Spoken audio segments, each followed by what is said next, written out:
Award-winning TV presents a selection of news reports from independent and state-controlled broadcasters from throughout the Middle East.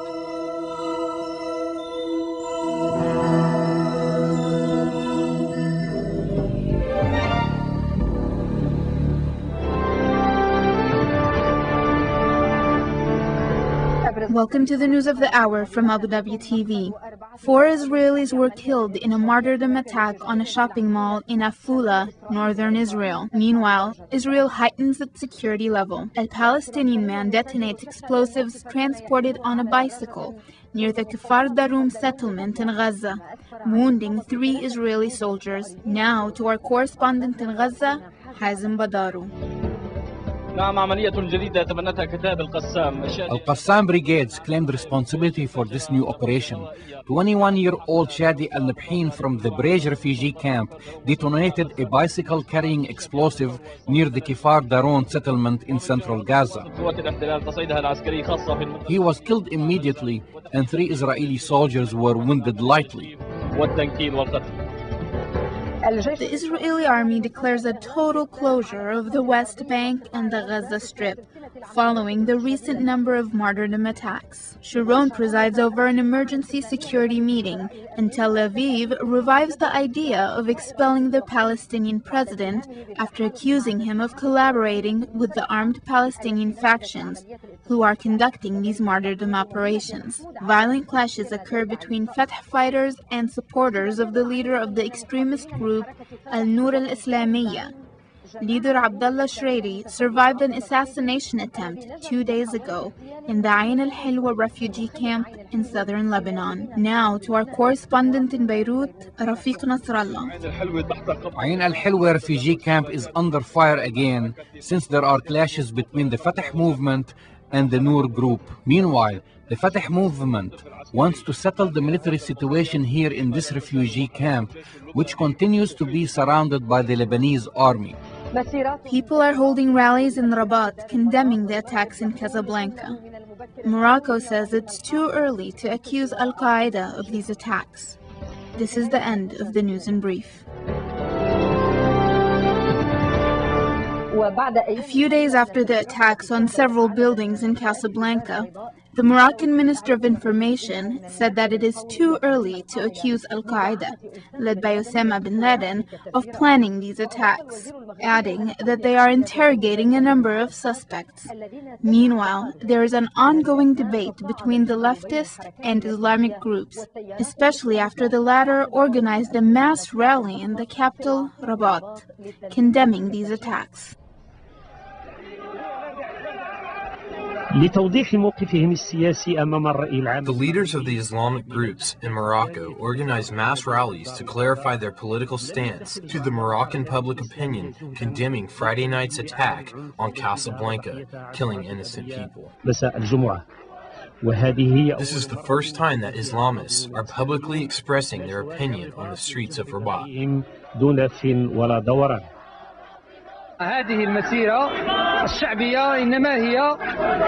This is a public rally, a way for the people to express their total rejection to the attacks that happened in Casablanca 2 days ago.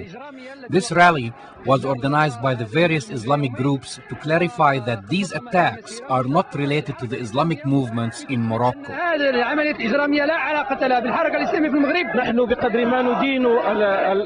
We reject violence as a way to solve problems, whatever the reasons were. By organizing this rally, we want to assert that the moderate Islamic groups should be given the opportunity to reach out to these unemployed, ignored, poor and rejected young people. However, the leftist groups and some of the secular groups believe that Islamic groups hold a moral and educational responsibility, pushing university students and the unemployed to resort to violence as a political solution to their problems.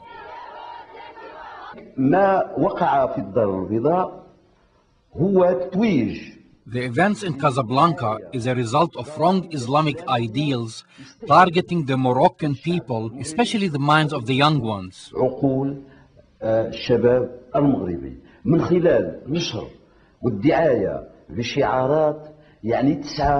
They do that by publishing and distributing leaflets promoting fanaticism against anything progressive. تجاه كل ما هو متنور لذلك تلقى للحركة الإسلامية والإسلاموية. Thus, these Islamic groups are responsible for the events in Casablanca. فيما حدث في الدار البيضاء لأن المسؤولية ليس هو من فعل فقط ولكن المسؤولية حتى من ادعى حتى من كان يقوم بتحريضه بدعاية. It is clear that the attacks in Casablanca will divide the Moroccan public opinion on the moral responsibilities and the reasons behind violence. Ali Abu Zanda, Abu Dhabi Television, Casablanca.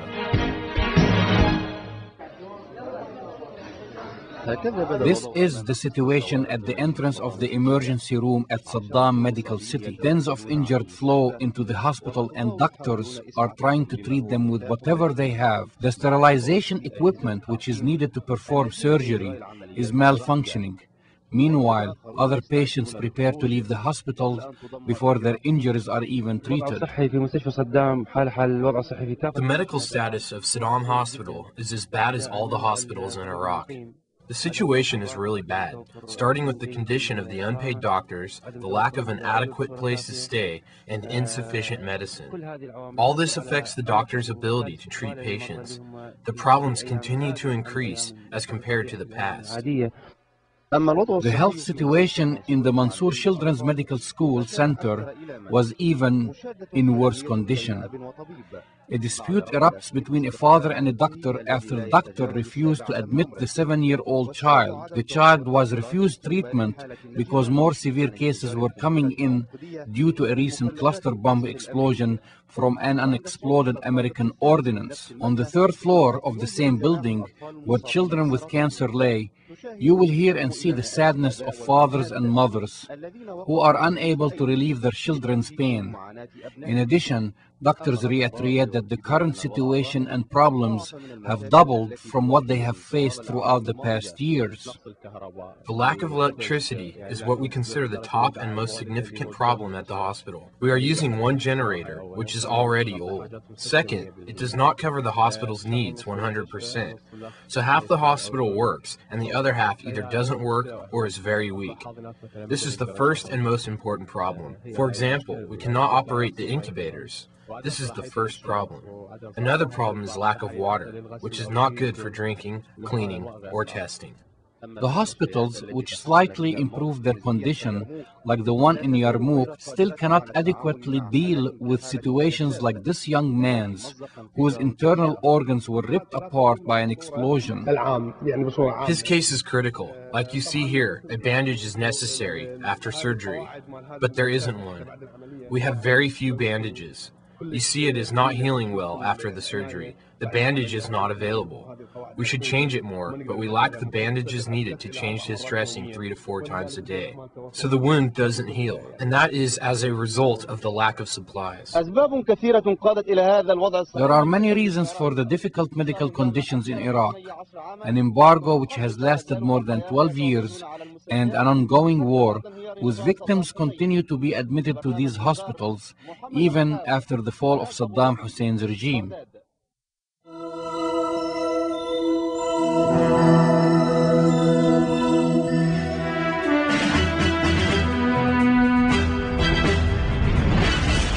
Against the backdrop of Israeli aggressions, a Palestinian carried out Monday the 4th martyrdom operation in 2 days, wounding 3 Israeli occupation soldiers in Gaza Strip. Also, the Democratic Front General Command claimed responsibility for blowing up a gas canister in a Tel Aviv restaurant, leaving 20 Israelis injured.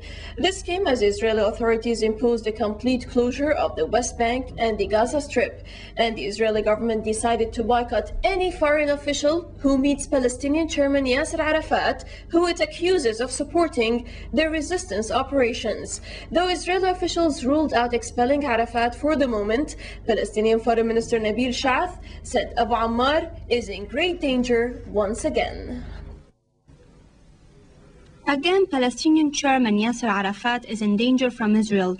There are grave threats against President Arafat, Palestinian Information Minister Nabil Shah said, adding that Israel is talking again about the possibility of invading his headquarters in Ramallah. He added Israel is not content with besieging Arafat. They continue threatening to attack him, either to arrest or expel him. Shah called on the global community to protect Arafat. As Israel stepped up moves to isolate the Palestinian leader, Israeli Prime Minister Ariel Sharon's office said Monday his government will boycott any foreign official who meets Arafat, who was accused of inciting Sunday's triple martyrdom operations.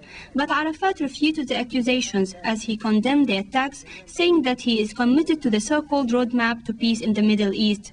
The move seemed unsatisfactory to Israeli right-wingers who wanted Arafat even expelled. But this was not the only measure taken against the Palestinians. On Monday morning, Palestinians woke up to face more restrictions imposed on them by the Israeli occupation troops. They were unable to move in or out of territories occupied since 1948 after the Israeli forces sealed off the West Bank and the Gaza Strip.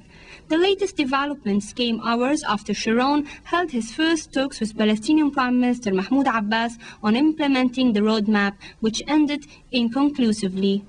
This is probably the last moment, I would say, for the newly formed Palestinian government and the Palestinian Prime Minister Abu Mazen to take the right decision, the necessary steps to stop terrorist activity, to dismantle the terrorist organizations. We are determined, first and foremost, to protect our citizens.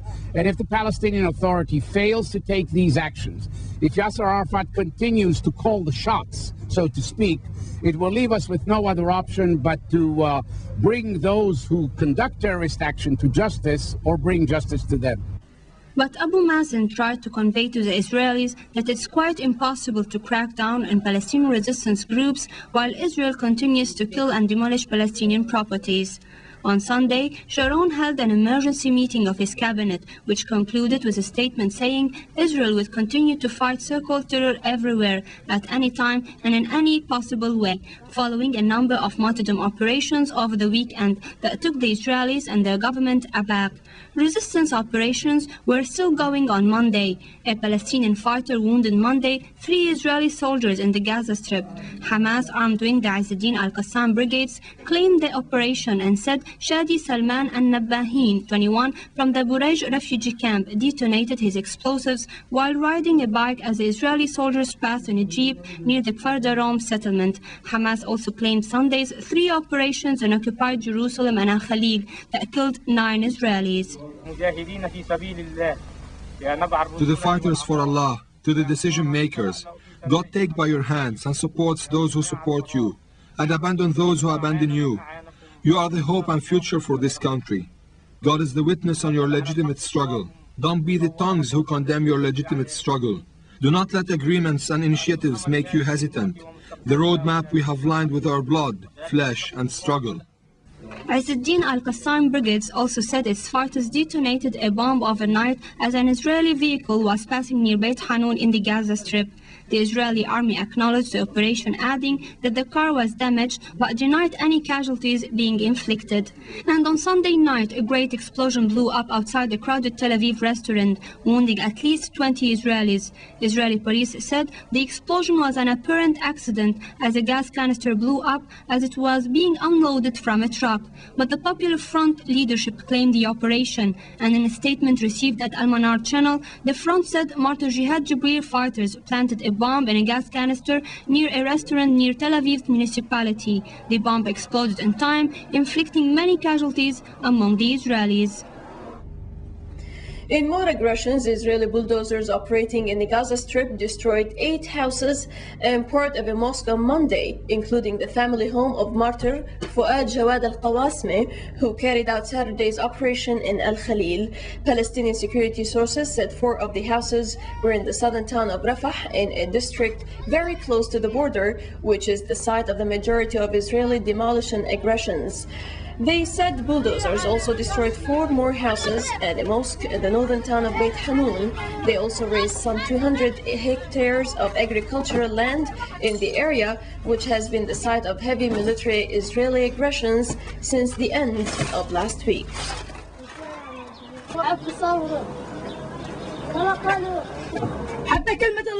يخافوا منها حتى كلمة الله ما خافوا منها.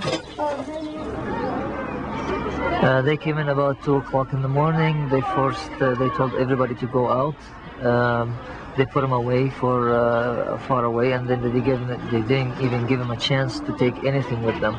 No blankets, no nothing. The house, the guy did not live in the house. He used to live outside. But it seems to me that this is a measurement for punishment for everybody. They took him out again, and then they expelled the house. UN agencies and other groups protested Monday against restrictions imposed by the Israeli occupying soldiers on foreigners wishing to enter the Gaza Strip. The 18 organizations said in a joint release that the closure of crossing point Erez has made the operations of all UN agencies, NGOs and other humanitarian and development agencies unreasonably difficult, inefficient and costly. The UN agencies and non-governmental organizations said the closure had significantly impaired humanitarian aid to the 1.2 million Palestinians who live in the Gaza Strip, often in dire conditions and cut off from the rest of the world. Hamas, which claimed responsibility for the series of martyrdom operations, said it will heed to no pressure to stop resistance operations which aim at ending the Israeli occupation of Palestinian land. We are not accepting any pressure from the Israeli or American side, or even in Arabic side, on any of the Palestinian people, whether they are in the level of leadership or the ordinary people, whether they are ordinary or organized people, because this is not serving our goal. We are going to declare it frankly. We are against any pressure from any side, and we are supporting every process to defend our people, to dismiss the occupation outside. Hezbollah's Deputy Secretary General Sheikh Naim Qasim said that accusations and pressures against Hezbollah will not lead to any retreat in the party's position. During a conference on the approachment of Muslim sects in Tehran, Sheikh Qasim stressed on the necessity of solidarity to confront challenges and faith in having the power to change.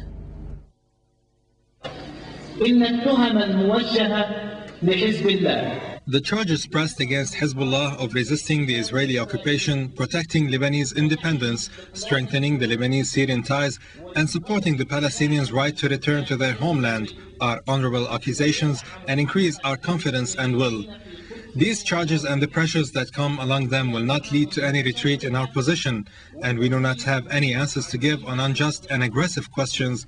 In our dictionary, there are no such options as surrender, abandoning land and independence.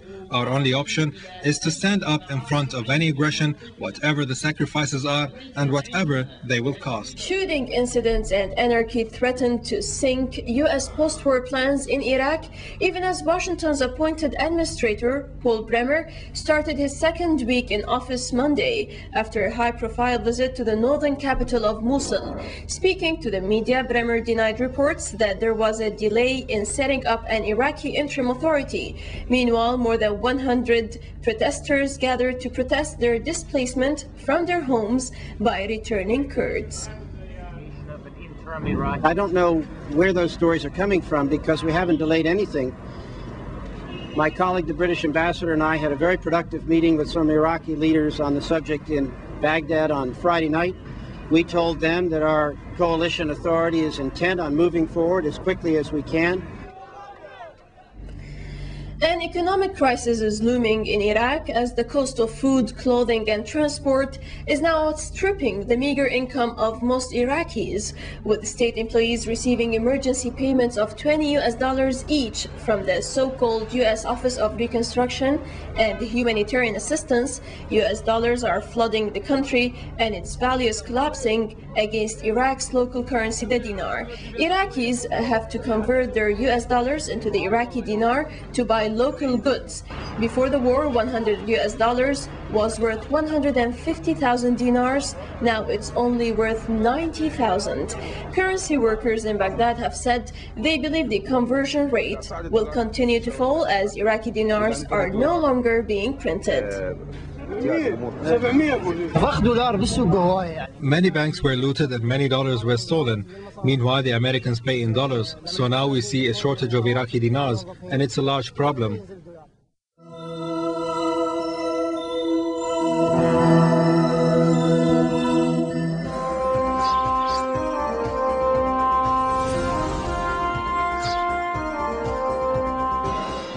The U.S. military said that Saddam Hussein's brother-in-law, an Iraqi intelligence agent who is on a U.S. blacklist of most wanted Iraqis, had been in U.S. custody since Friday.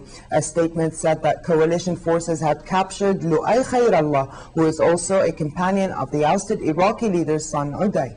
In Baghdad, thousands of Iraqi Shiites and Sunnis have marched hand in hand to express unification in a popular Shiite suburb of the capital.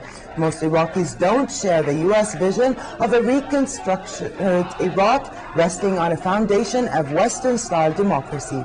Even as the Shiite leaders demand the departure of U.S. forces and stress an Islamic revival, they also emphasize the need for democratic values. Many urge unity among Shiites and Sunnis and call for the protection of minority rights, including those of the Kurds. Meanwhile, looting and lack of security are hampering Iraq's efforts to restore oil output, forcing Baghdad to push back production targets again. The United States is still pushing for a vote at the United Nations this week to lift sanctions and allow exports to resume.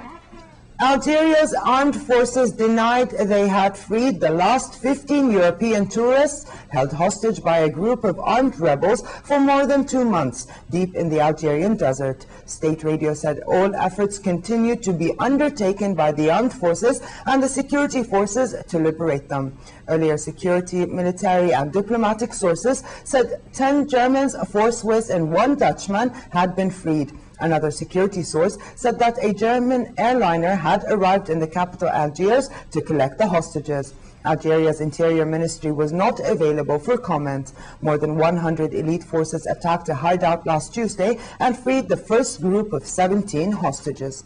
The trial of a Japanese journalist, Hirowoki Gomi, and Jordanian translator Abdessalam Hilwe, charged with a grenade explosion at Queen Alia International Airport early this month, will start tomorrow at the State Security Court. The explosion caused by an ammunition brought by the Japanese journalist from Iraq has killed a Jordanian security officer and wounded 3 others. The court's Attorney General, Lieutenant Muhannad Hijazi, said the list of charges filed against the suspects include possessing explosives which unintentionally caused death. But he added that the defenders had no intention to carry any illegal acts in Jordan.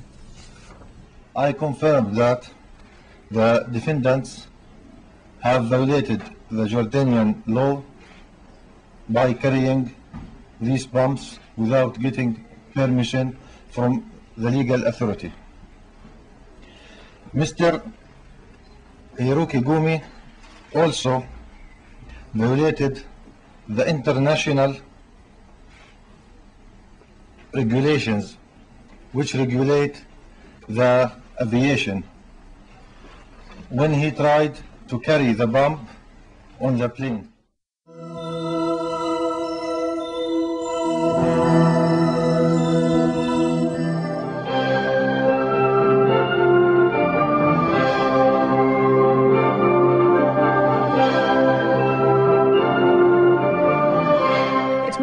Odd for some viewers inside the country or overseas to see Iranian police women, yet it will come true within a few months with graduation of the first group of female police cadets. Jenan Saïd has more. Today it comes as no surprise to see Iranian women making their presence felt at various arenas in the society. Some serve as MPs, and some, like carpet weavers, contribute to the production sector. Most professions in the country are open to women, who outnumber men at universities. In recent years, Iranian women have played a significant role in the nation's social developments. Today, they make substantial contributions to the maintenance of order in the society.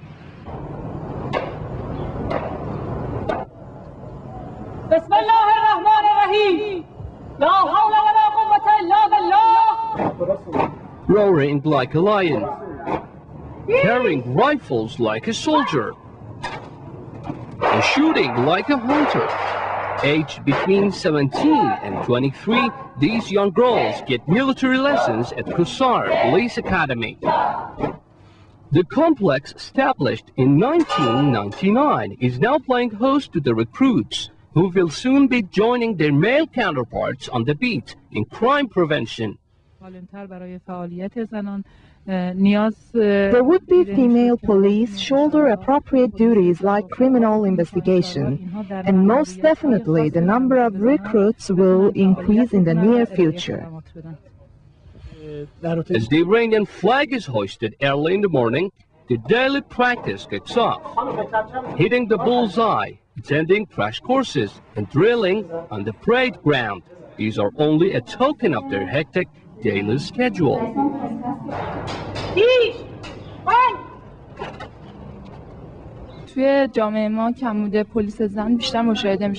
Lacking police women in our society is obviously felt, and that is why I choose this job to fulfill my duty. About 400 newly qualified police women are to graduate in August this year as highly trained officers and commissioned officers. And they go on a mission to bring culprits to justice. Say to Firi, Shahwan.